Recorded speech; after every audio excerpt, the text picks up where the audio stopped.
दोस्तों, स्वागत है आपका अपने YouTube चैनल एसएससी आकाश टीचिंग में। दोस्तों, आज की इस वीडियो में मैं आपको एसएससी जीडी की परीक्षा में 20 फरवरी की फर्स्ट शिफ्ट में पूछे गए रीजनिंग के महत्वपूर्ण प्रश्न करवाऊंगा। तो दोस्तों, वीडियो को अंत तक जरूर देखें और चैनल को सब्सक्राइब करें, जिससे कि आपको हर शिफ्ट के क्वेश्चन की वीडियो मिलती रहे। तो दोस्तों, चलिए प्रश्न नंबर 1 है हमारा, जिस प्रकार भविष्यवाणी का संबंध भविष्य से है।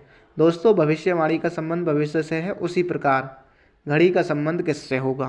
तो दोस्तों, भविष्यवाणी हम भविष्य के विषय में बताती हैं। तो दोस्तों, घड़ी हमें समय बताती है। दोस्तों, घड़ी समय, ऑप्शन बी हमारा राइट आंसर होगा। दोस्तों, समय।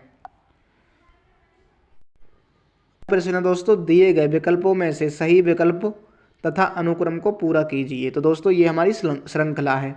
तो दोस्तों, इसमें हम सभी नंबरों का रिलेशन देख लेंगे। तो दोस्तों, पहले है 4 की गुणा हो रही है 2 से, 4 की गुणा करेंगे 2 से हम, तो 4 दूनी 8, 8 में +1।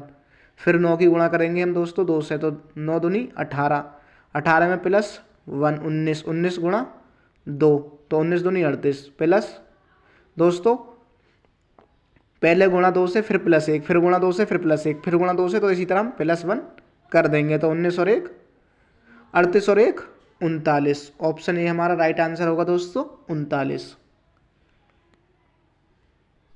प्रश्न है दोस्तों, एक व्यक्ति दक्षिण की ओर 30 किलोमीटर जाता है।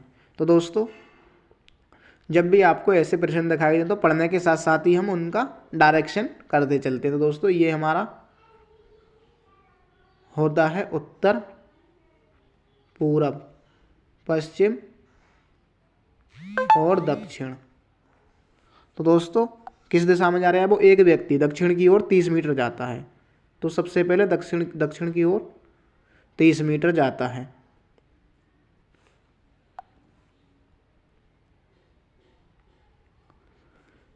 इसके बाद वह अपनी दाईं ओर मुड़ जाता है। दोस्तों, दाईं अगर हम नीचे की तरफ आएंगे तो दोस्तों राइट हमारा ये होगा और लेफ्ट हमारा ये होगा, तो वह दाईं ओर मुड़ जाता है।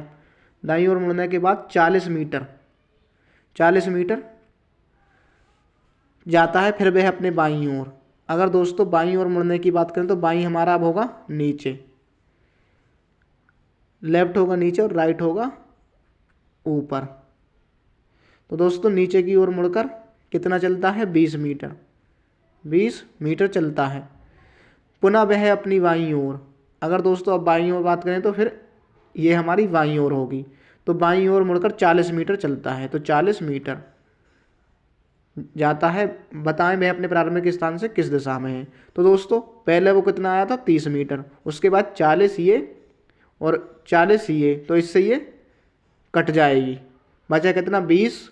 तो 20 और 30 कितनी हो गई? 50। तो प्रारंभिक स्थान से 50 मीटर दूरी पर स्थित है। प्रारंभिक स्थान से 50 मीटर दक्षिण में स्थित है। अब प्रश्न दोस्तों, सही अक्षरों के समूह से प्रश्न चिन्ह के स्थान पर क्या आएगा? तो दोस्तों, AM PY का संबंध जो DY SB से है वही संबंध होगा EBF का, जो क्वेश्चन नंबर की जगह संख्या आएगी उससे। तो दोस्तों, सबसे पहले हम इनकी नंबरिंग कर लेंगे। तो A का कितना है? 1 और D का कितना है? 4। M का कितना है? 13 और P का कितना है? 16। P का कितना है? 16 और S का कितना है? 19। तो दोस्तों देखें हम तो 1 से 4 + 3, 3 से 13 से 16 + 3, 16 से 19 + 3। तो दोस्तों, इसी तरह हमारा दूसरे वाले में होगा। E का कितना है? 5, 5 और 3 8, 8 पे क्या आएगा हमारा दोस्तों? H। B का कितना कोड है? 22, 22 और 3 25, तो 25 पे क्या होगा? 22। F का कितना है? 6, 6 और 3 9, तो 9 पे है हमारी I। Z का कितना है? 26, 26 और 3 29, तो 3 पे क्या है हमारा? C। तो HYIC, ऑप्शन बी हमारा राइट आंसर होगा दोस्तों, HYIC। अगला प्रश्न दोस्तों, यदि 1 जनवरी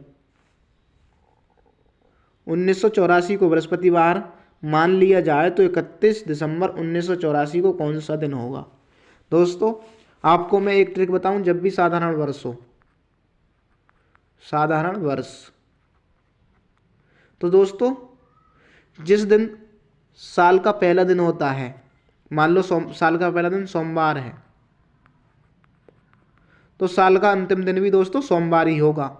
अगर साधारण वर्ष है, अगर साल का पहला दिन सोमवार है तो साल का अंतिम दिन भी सोमवार ही होगा।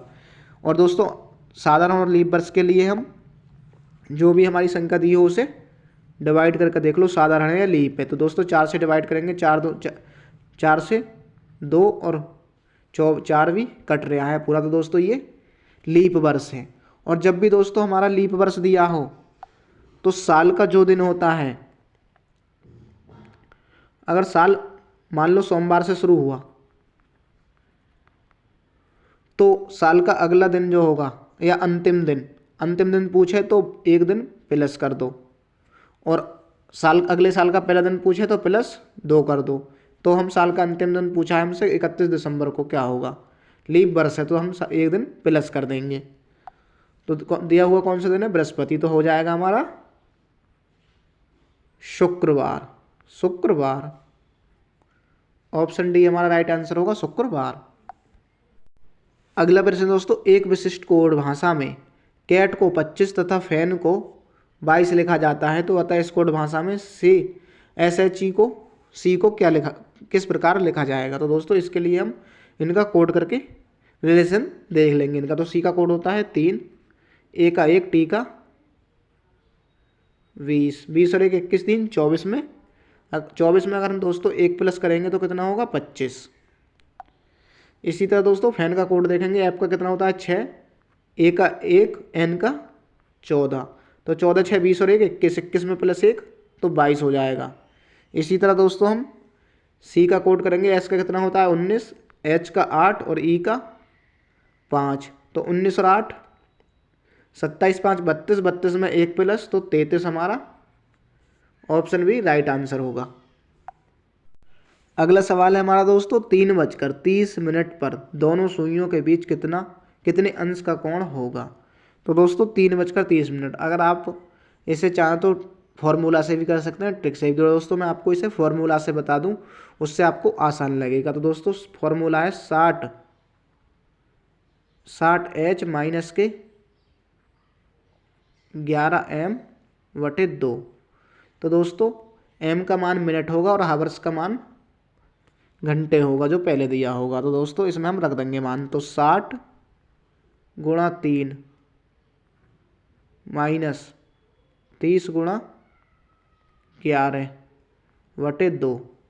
तो दोस्तों 6 × 18 180 और 11 की 0 से 0, 11 × 33 के 3 330। अगर दोस्तों 330 में से 180 जाएगा तो कितना बचेगा, 150। और जब दोस्तों 150 को हम 2 से डिवाइड करेंगे तो आएगा हमारा 75 ऑप्शन बी सी हमारा राइट आंसर होगा 75 डिग्री। तो दोस्तों आपको फॉर्मूला याद रखना है 60H माइनस 11m/2। अगला प्रश्न है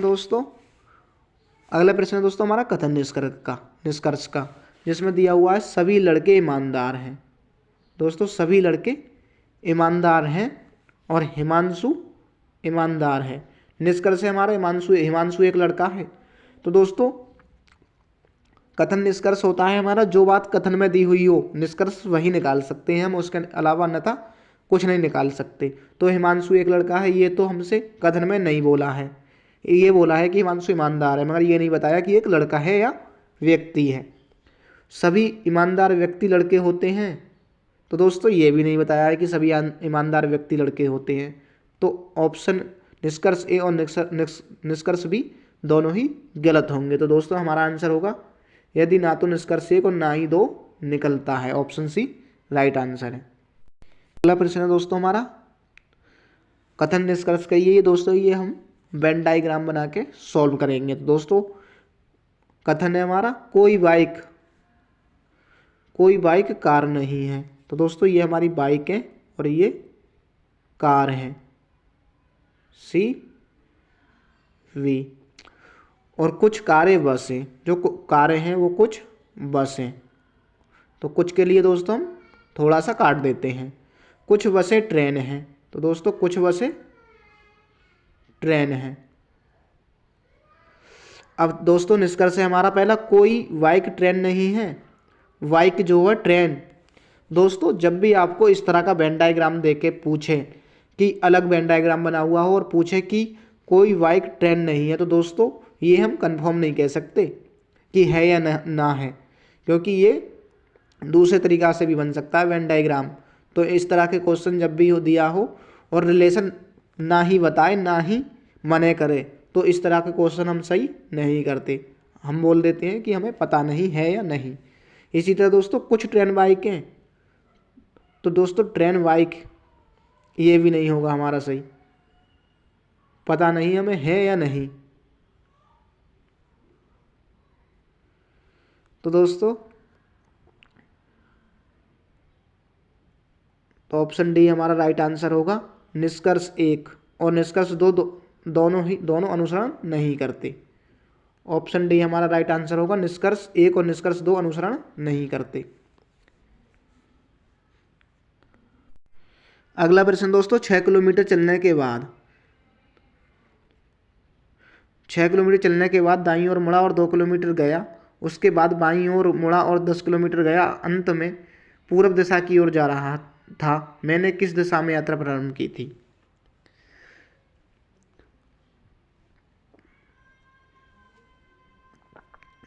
तो दोस्तों मान लो उत्तर दिशा की ओर प्रारंभ की, तो मैं उत्तर की तरफ 6 किलोमीटर गया, उसके बाद दाईं ओर मुड़ा। तो दोस्तों राइट हमारा ये होगा, लेफ्ट ये होगा। तो दाईं ओर मुड़ा 2 किलोमीटर चला, उसके बाद बाईं ओर मुड़ा, बाईं हमारा ऊपर होगा दोस्तों, तो 10 किलोमीटर गया, अंत में मैं पूर्व दिशा की ओर जा रहा हूँ। मैंने किस दिशा में यात्रा प्रारंभ की? अगर दोस्तों हमारी पूर्व दिशा ये है, पूरब, तो दोस्तों नीचे भी कौन सी होगी हमारी? नीचे होगी उत्तर। पूरब के विपरीत उत्तर। जब उत्तर से चलना प्रारंभ किया था दोस्तों, किस दिशा में किया था? पूर्व दिशा में ही चलना प्रारंभ किया था। ऑप्शन बी हमारा राइट आंसर होगा, पूरब।